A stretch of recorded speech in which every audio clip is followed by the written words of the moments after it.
come forth. But still, I don't know who you are. It's a sad thing that we reside in churches and we don't even know who leaders really are. Yes!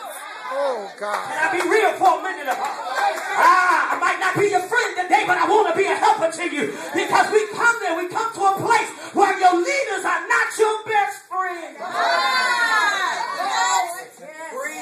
Might not have nobody like me after tonight.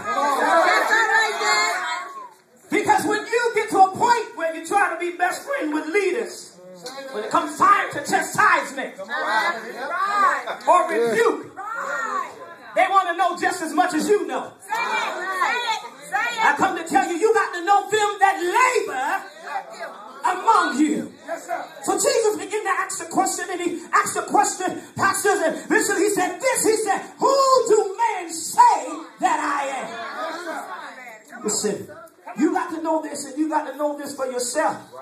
Nobody else tell you who you are. You got to know for yourself. You got to know. If folk don't never give you accolades and say you this or you that, you better know what God called you to do. You still better know.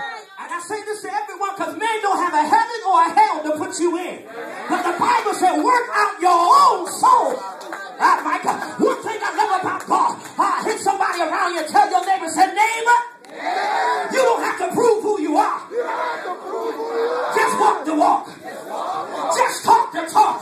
See, one thing about God, when you walk the walk and talk the talk, they can say what they want to say about you. They can look at you funny, but what they got to say is that you're anointed by God.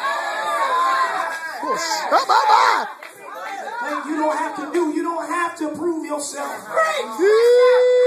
Let somebody say, I'm done proving who I am. I'm done proving who I am. Now you ain't gonna never know. You never know. If you don't know what God is doing through it now, you ain't gonna never know. Because God is doing the work right now. And those that are with God will sense the will of God. Just seats, believers of God. I've only got a few more minutes. I'm going to throw my shoe. You must understand, believers of God. Oh, God. There's a challenge that God had put out to the believers. Yeah. Telling the believers to pursue it, to recover, and take off. I don't care what the devil say. I don't care what he presented to Rochester. There's about to be a revival that hit Rochester. Oh, I don't have no help in here. I feel like preaching already. But there's a revival that's about to hit Rochester. And God's about to do something to this city that this city have never known. God's about to call leaders like never before. There's a wells of waters that's about to spring up out of our bellies. Because God said, I'm appointing them now in this season.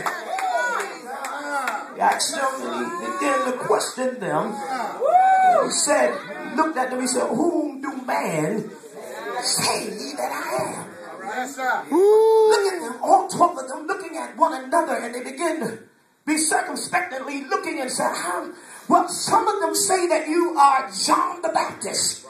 Why would you say that I'm John the Baptist when you saw me walk with John the Baptist, and John the Baptist was beheaded and he got baptized him and he baptized me? How can you say? You see how the devil can confuse us? I don't have up in here. I come to tell you, don't let the devil confuse you in this hour. Because if God said it, I'm not going to second guess it. You want to hear somebody say, don't second guess God. Because when God spoke it in your spirit, you got to know for yourself that God said that is so. I dare you to shake somebody's hand like you about to shake it off and tell them, neighbor, I know who he is.